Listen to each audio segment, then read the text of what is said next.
The early 1950s were a time of unease and wonder. The Cold War was heating up, and Americans looked skyward with a mixture of fear and fascination. Reports began arriving, from pilots who chased unknown lights to civilians who witnessed strange crafts hovering silently in the night. The U.S. Air Force faced a growing dilemma. How do you respond when the skies fill with the unexplained? In response, the Air Force established Project Bluebook in 1952, headquartered at Wright-Patterson Air Force Base in Ohio.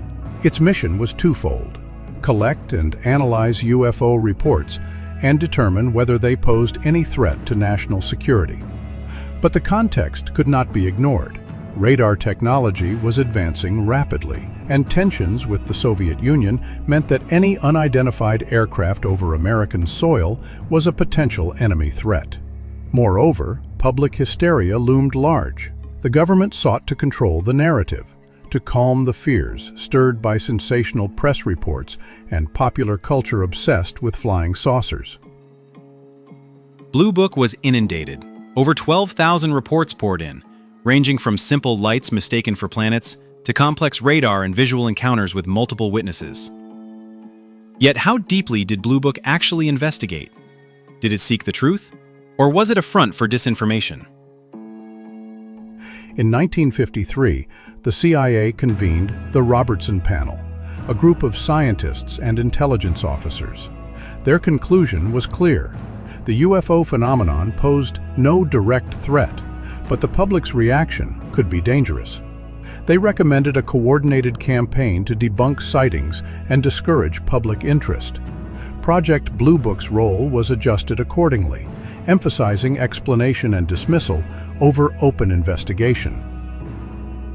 J. Allen Hynek was hired as a scientific consultant, tasked with bringing order to a chaotic flow of reports. Early on, he suggested that most sightings were explainable: weather balloons, planets, or aircraft. But slowly, the evidence began to challenge his assumptions. There were cases I simply couldn't explain. The more I looked, the less comfortable I felt labeling everything a mistake or hoax. Despite limited resources and political pressure, Bluebook did classify 701 cases as unknown, incidents that defied conventional explanation. Many of these cases involved multiple witnesses, radar tracking, and physical traces, elements demanding scientific scrutiny.